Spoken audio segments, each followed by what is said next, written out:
Great. Thank you, everyone. As it is a little bit past noon, we will get started with the presentation today. My name is Molly Forson. I am the Resiliency Program Director at the Ipswich River Watershed Association. And you're going to hear from me today about a Miles River MVP project that we have been working on in partnership with the Town of Wenham. Normally, my colleague Kate Mallory, the land use director from the Town of Wenham, would be here with me, but unfortunately, she cannot make it today and she sends her apologies. However, if you end up having specific questions, for her or the town, I'm happy to take those down and give them to her and she will get back to you. So you're going to hear a lot from me today. And we will get started as everyone is here.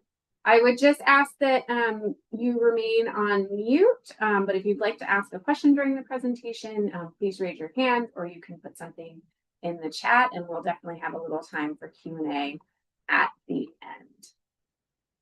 So, we're going to just go over a little bit about the Miles River watershed. We'll talk a lot about the Miles River Action Plan and the work that we've been doing throughout this process. Some of you may be familiar if you've attended an event or been a part of previous conversations. If not, great, happy to welcome you to the conversation. We'll talk a little bit about the Miles River Collaborative and more importantly about what's happening after this process. This Lunch and Learn is a part of a wrap up of our currently funded grant process, but it is not a wrap up of the work. It's actually just the beginning of the work, which is exciting. So a little bit about the Miles River watershed.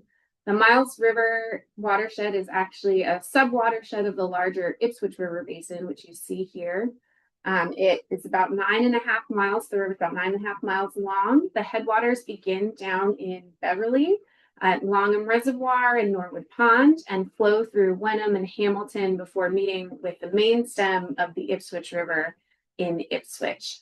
It is the largest tributary in the lower basin, and it travels through these 4 municipalities and supports a large number of wetland areas and is, essentially in many ways a microcosm of some of the problems that we face in the larger Ipswich River Basin.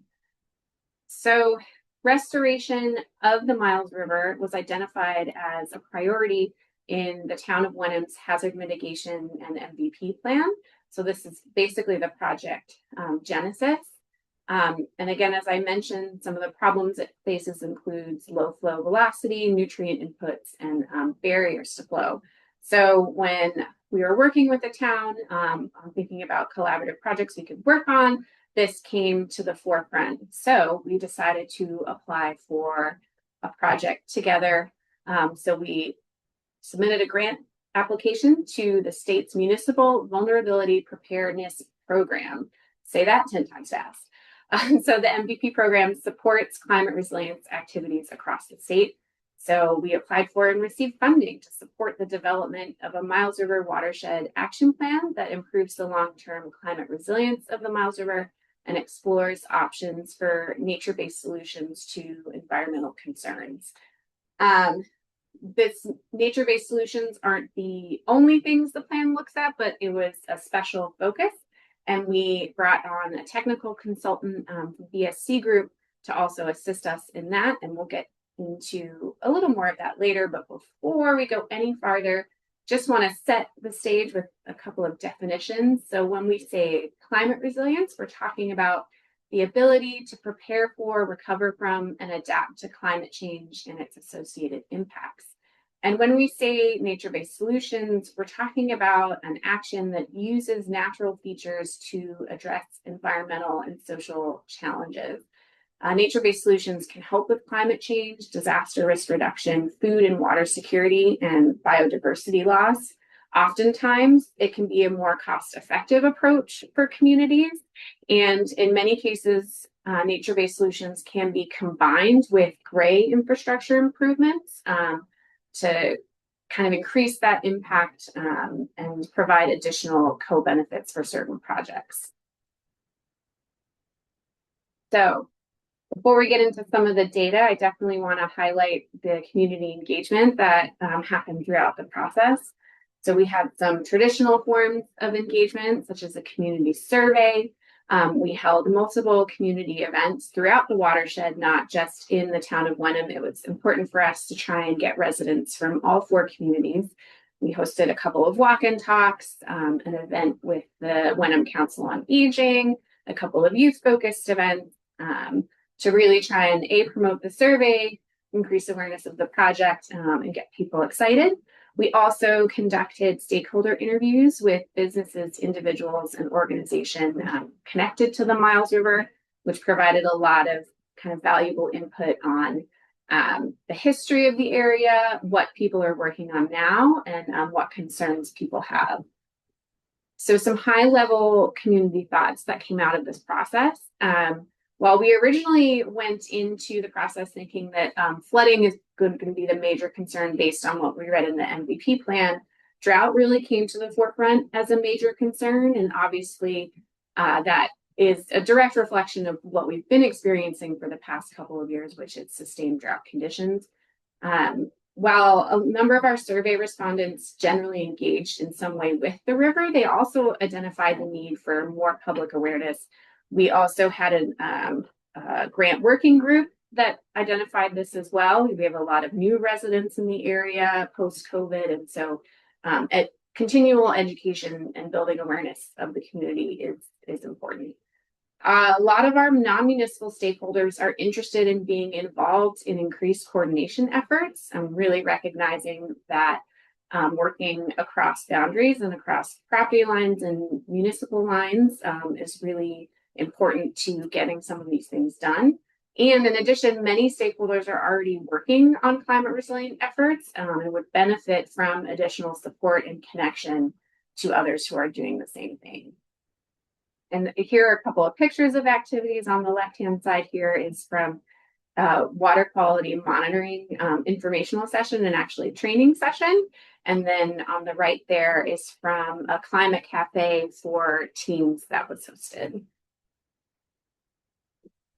So data collection, we kind of had 5 main pieces that we worked on. Literature review and GIS mapping, look at water usage, water quality, testing and analysis, stream crossing mapping, and then, as I said, nature-based solutions assessment. So we'll kind of touch on each of these. The literature review included looking at all 4 of the municipalities' MVP plans and open space plans and master plans to specifically look at climate resilience goals and also any efforts or targets related to things in the Miles River watershed, including kind of physical areas such as Norwood Pond down in Beverly. And that helped provide a better basis of what people are working on and where there's overlap in goals and targets between these communities. We also did some GIS mapping to catalog, the connectivity across these wetland and natural areas, and really emphasize the importance of this tributary in supporting these areas and supporting biodiversity in this region. And it was noted that a lot of plans for vegetation management have not necessarily materialized, although they've been identified in multiple places as an important task. In water usage, we looked at municipal water use, specifically public water use data. And while 3 out of our 4 municipalities are trending downward in overall water use, there's always this issue of summer water use being significantly higher, and that's usually at a time when this tributary and the larger basin is at its most stress. And of course, short-term efforts include additional education, access to resource, and targeted outreach. We wanted to note here that in a regional capacity, there is the North Shore Water Resilience Task Force that all of these communities are participating in, and that's tackling this issue from a regional level. So we really looked at it on more of a kind of business, personal, and local engagement effort for the purposes of this plan, since there's a regional conversation, happening around that. Water quality monitoring. So we had 3 testing sites throughout the watershed. County Road and at 1A, which is there's a nice bridge there that crosses the Miles River, at Bridge Street in Hamilton, and at Larch Row in Wenham. And so we tested both monthly and had a specific subset of testing that happened bi-weekly in the beginning of the project. We were looking not only at basic water chemistry, including temperature, dissolved oxygen, chloride, and conductivity, but we also did some additional testing related to phosphorus and bacteria.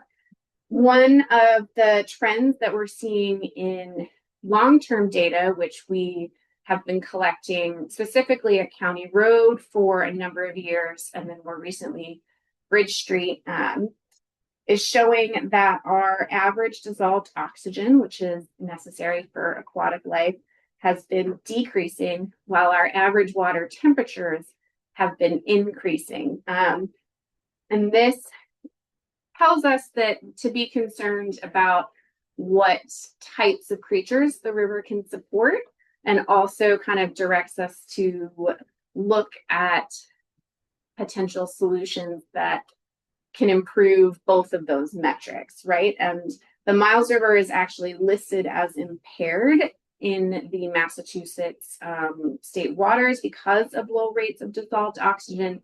And the data continues to reflect this, and I don't see that changing anytime soon. Happy to report that the testing sites did not show high levels of phosphorus, and then our E. coli levels were safe for boating limits, and so nothing too concerning out of that. But overall, always good to take these metrics in to figure out how we can continually improve water quality. We also looked at stream crossings, and so we created a stream crossing map and database for all four communities for the whole watershed to not only identify specific crossings through this process as a priority to improve, but this map can be used continually as a resource for communities as additional culverts are assessed and updated in the database.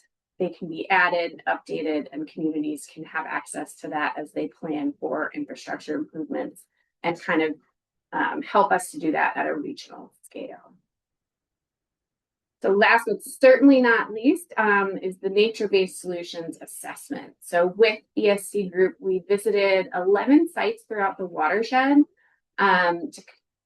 with this team to come up with site-specific recommendations for nature-based improvements to these areas. And these recommendations also provided us with project memos and guidelines on how to implement said recommendations, what kind of budget we're looking at, and project planning, so that when we apply for future funding, we have a really solid basis of which to work on. And this is an example of a culvert that we visited at Hull Street that has been identified as a culvert that is in need of improvement.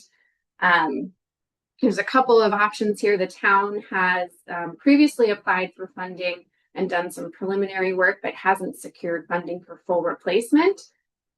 In this case, the consultant said, you know, if it's becoming an impossibility to replace it to the full Massachusetts stream crossing standards, you could also look to do a combination design where you actually consider lowering certain parts of the roadway or redesign certain parts of the roadway to pass floodwaters, which is it's a whole new kind of thought process for us. But in cases where it might make sense, this is something that can be explored as a solution for certain areas that experience high risk flooding at certain times. So this is an example of kind of that mapping and project page. All right, and out of all of this community engagement and information, there are 4 priority action areas that kind of made their way to the top, and all of the actions in the plan really fall under one or more of these areas, and they are drought resilience, connected healthy habitat, water quality and flood management, and public awareness and education. And so action items, for example, for drought resilience, address things such as summer water conservation and nature-based solutions to create drought-resilient lawns, supporting efforts to improve water recycling and other technologies that can increase our water conservation. Connected healthy habitats, thinking about how we are integrating climate resilience into our local regulations. Every community to some extent is working on this. And so learning from each other and, copying best practices is a great way to help, collaborate on that. And increase efforts specifically to remove invasive species and promote biodiversity. A lot of community members very concerned about the proliferation of certain species around here and how are we able to build capacity around management of that. Water quality and flood management. Again, as I mentioned, monitoring and upgrading stream crossings and barriers, but also incorporating nature-based solutions into local infrastructure, including things like bioswales, which help filter water and help slow down floodwaters and soak in groundwater. And finally, public awareness and education. So engaging residents and businesses in these efforts, promoting and increasing the visibility of the many public trails actually and other spaces that are available to the community in this watershed. There's a lot of great places to walk and enjoy nature, not only along the main stem of the Miles River, but in some tributary areas. And so connecting people back to these spaces and making sure that they are taking full advantage is one way that we help promote long-term stewardship. So there are action items in the draft plan, and as I said, they encompass both watershed-wide climate resilience initiatives as well as specific projects. They can be led in partnership or with one town or organization as the lead. And the Miles River Collaborative might expand on this in the future or pursue additional projects outside of this. This document is really meant to be a guiding framework and a jumping off point for the collaborative, which I'll talk about in just a second. Before I get there, I did want to highlight a couple of things that we did through this process, because we not only wanted to have kind of this plan out of it, we also wanted to, before that was over, start building community capacity and getting some resources out the door to help implementing some of these goals that we started to work on. So we held 2 different events around nature-based solutions. This first one was held last November. We called this backyard buffers. So one of the things that we noticed is that a lot of the main stem of the river is really surrounded by private property. And so it's very important that we are engaging private property owners in this process. And one of the main ways to increase climate resilience is in your own backyard, and to think about your backyard space as this actually great habitat for plants, animals, insects, and a way to think about your space in the context of water conservation in terms of groundwater recharge. And so as you'll see these resources designed down here, kind of, here's your lawn before, and it in not all lawns are like this, but many are like this along the river. They kind of slope down towards the river wetland boundary down on the left-hand side there. And then thinking of your lawn after. There's areas that you'll still use for playing and seating and hanging out, but then there's other areas that don't have to be typical grass, that can become other places such as meadows or shrublands, or even thinking of your parking area, instead of typical asphalt pavement, having pervious pavers or other options that soak in groundwater. And so really kind of reimagining how your backyard space kind of interacts and becomes a healthy habitat as a part of the environment around it. So there's already, these designs are already posted on the project website. There is a planting guide and kind of a guide to get you started on some of this work, and that's already available to folks. And we hope to do some more education and outreach specifically with these tools. We also held a walking tour at Reynolds Farm in Wenham, and in partnership with not only BSC, but also the Food Project, which is a large tenant on the farm. The walking tour provided education on nature-based solutions that are kind of happening in real time on the property. So including things that you might not think of as a nature-based solution, but soil management is a really major part of creating a healthy landscape. And also proper soil management helps reduce the need for chemicals on your lawn and garden. It helps create soil that needs less water because it soaks in more water instead of draining off. And so we were very fortunate to have the Food Project be a part of that and explain some of their great work. We also talked about things that could be improved. So for example, we've got sort of the start of a nice hedgerow between the main area and the river, but there's management to be done there to remove invasive species, to add some more native plants to help ensure that drainage into the river, is clean water that flows off of that space. And so those are just a couple examples of things that we talked through with that. So last but not least, part of this project was to set up a long-term kind of implementation, specifically starting between the 4 towns that are a part of the watershed. So that's Beverly, Wenham, Hamilton, and Ipswich, and we're calling it the Miles River Collaborative.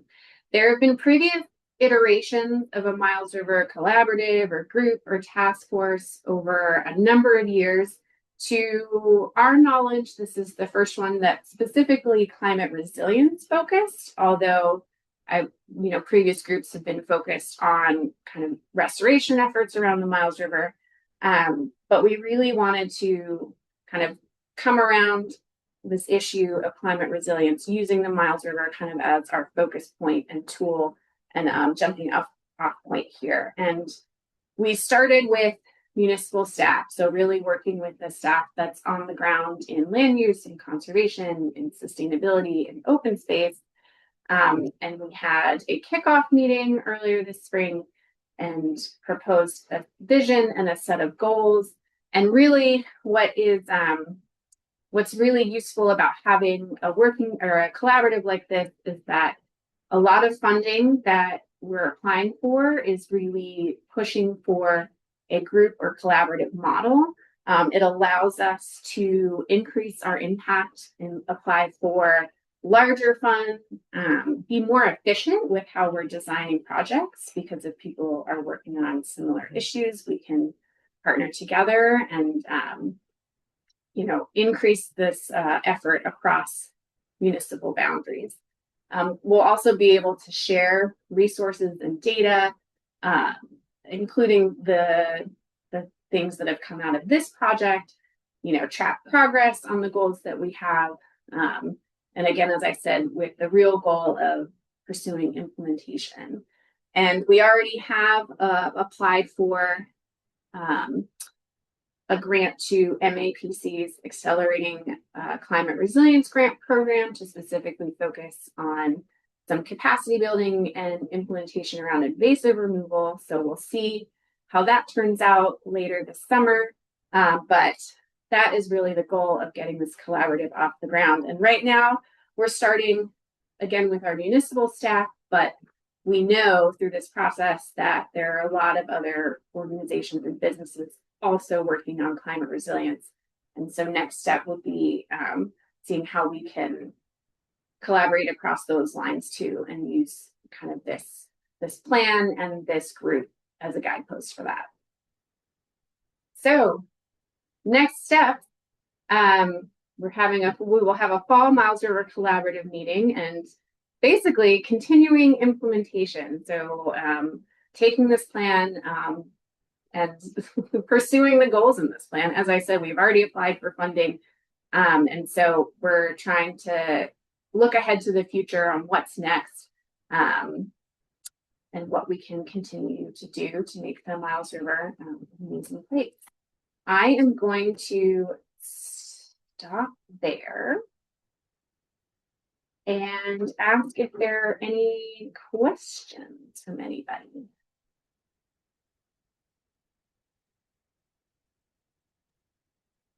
Molly, I know that you have applied for the MAPC grant for the invasive species removal. But I'm curious if there's any other projects that stood out to you that were sort of like low-hanging fruit that we can attempt if we don't get that grant. Yeah, that is a great question. My answer would be yes. So for some of the more traditional type of culvert grants, there's pursuing MVP funding for those is a definite next step. I think for some of the more education folk, I think there's a lot of education that could happen cross community, and that could be some smaller grant opportunities. Because we now have this state biodiversity grant, I'm hoping that we can also get together a collaborative application for next round's funding cycle. So for FY, I guess 28, I think we could get together a number of things in this plan and get it together for that grant application source as well. So cool, great. Yeah. Hi, Jamie. Thanks. I fascinated by your presentation. It's great. Really excited that this is moving forward, and you've done such good work and have some ideas about next steps. I was interested in, I'm sorry, is this report available as a draft? Yep, it's on the project website, and I will send a follow-up email out to everyone who attended, and then link to that as well. I'd love to see it. But I was interested in your sort of monitoring results, and I guess some good news in that low levels of pollution and maybe lower dissolved oxygen than you would like to see. But how does that, the levels you're seeing in the Miles River, how does that compare to, say, the Ipswich River? And are they similar or different? So we monitor in sections along the Ipswich River because it's so large. But no, so the Miles River dissolved oxygen levels are generally worse than the Ipswich River on an overall scale. And that's why it's listed as impaired in the Massachusetts. There's a long name for the list, and I can send you a direct link to it. No, that's fine. So generally it's worse than the Ipswich River, and there could be a number of reasons for that. It is a low flow river because it's been heavily altered over the years. It also has a lot of vegetation in it, which pros and cons. You have these great expansive wetlands in the Mile, and actually parts of the Miles River area really remind me of our upper watershed. If you've ever been to Lovers Brook or Maple Meadow Brook in Wilmington, which are Ipswich River headwaters, it's very swampy. Sometimes you're like, am I in a river? But it is there. It's flowing through these places. And when you do have a lot of vegetation, then you obviously have that decay, and that takes oxygen, out of the water and decreases the DO. Some nature-based solutions to that are actually very simple things like targeted shade plantings and making sure that you're kind of keeping that water cool. And another thing could be targeted vegetation removal, which really needs to be done, in collaboration with a wetlands expert, because you want to balance healthy ecosystem kind of sort of thing. So so it's something that we're continuing to monitor beyond this, obviously. And yes, we were. It's good that we didn't see high levels of phosphorus. I will say, that's just for the locations that we tested. Obviously, Sometimes you have certain testing points that will be different than others. But overall, that was a good thing to see, which means that at least in the areas that we tested, we have good buffers to runoff there potentially. Maybe that's showing that people are implementing better practices and when it comes to their lawns. And a lot of times I'll say one of the importance of these wetlands is that is part of their job, right? They filter water. And so we want to make sure that we're protective of these areas that are also providing this natural benefit before we even have to implement other solutions. Yeah.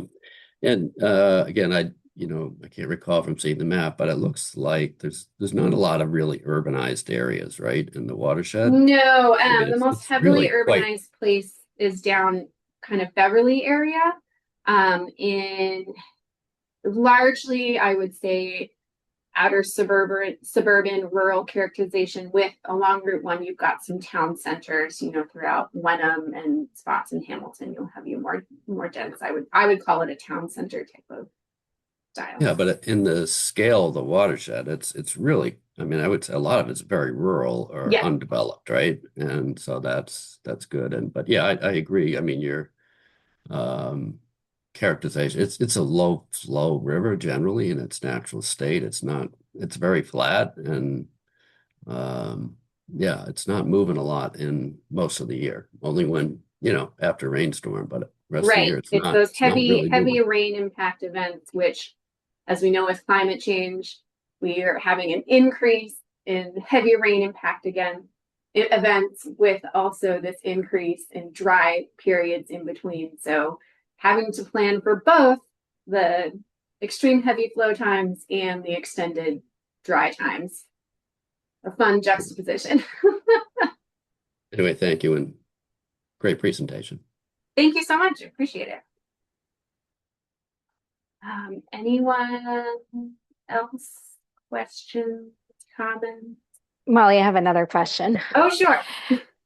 So I missed the time that we talked when we met with the BSC group about the flooding over the road concept. Do you have more information on that, or how would we explore if that's an engineering solution that would really work? Yeah.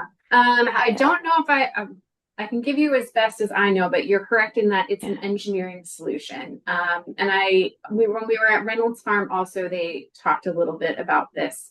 So obviously, we always prefer that culverts be updated to the latest Massachusetts stream crossing standards. That's always the first goal. But in some cases where you have, existing restrictions, that may not, be entirely possible. So when we look at flooding specifically, the recommendation was, and this is for Hull Street, if you have a scenario where you can allow flooding to occur for a period of time, the goal is to design the roadway to move floodwaters over it. Because right now what happens is, a high flood event will happen and the waters will stay and they don't have a better way to drain. But if you redesign with the idea in mind that with, an X event, this can help move water more quickly rather than having the water stay stagnant there. That would be kind of the goal for redesign. You'd still need to replace that culvert regardless based on its age and kind of status right now, but it's a different way to think about. I think a lot of times we think if we do X, Y, Z, there will be no flooding at all. And in some cases, it's how do we, for really major events, we know this will flood. How do we move that water quickly and make sure it's not, a barrier or long-term detriment to resources around it? So including in that instance, you have two driveways. If you could design it in a way that people could still get out of their driveways, and that's not where the floodwaters would be moving, then you've kind of still created an exit point for those two folks in the process. So yeah, if you end up hearing from them, I'd be curious to see if that approach has been taken anywhere. Yeah. It was Yeah. a very interesting idea for both Kate and I when we were in the field. We were like, we would have never thought of this in this way. So yeah, Yeah. we are hoping to explore that more and see yeah, what that might look like there. Yeah. Cool. Yeah, so I'm also just sort of wondering, does that count as a nature-based solution there on Whole Street, or would that be something else? Is it sort of a That would be combination? something else. I Okay, would that's more of an infrastructure um gotcha. engineering solution as opposed And to nature then, based. yeah, is that also a place where the Miles River goes through, or is that more of just like a wetland area that sort of has a connection under the road there? Yeah, that's a tributary area. It's not part of the Okay, main stem. Yeah, gotcha. but it's in within the watershed itself. Okay, makes sense. Appreciate it. Yeah.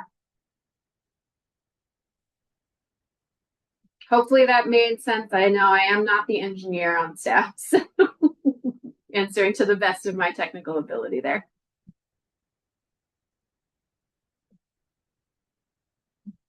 All right. Well, if there are no other questions, I would like to say thank you so much to everyone who attended today, and thank you for your thoughtful questions. And yeah, hope to see you all out in the field and at future events and projects around the watershed. Thank you. Thank you Thank you. guys so much.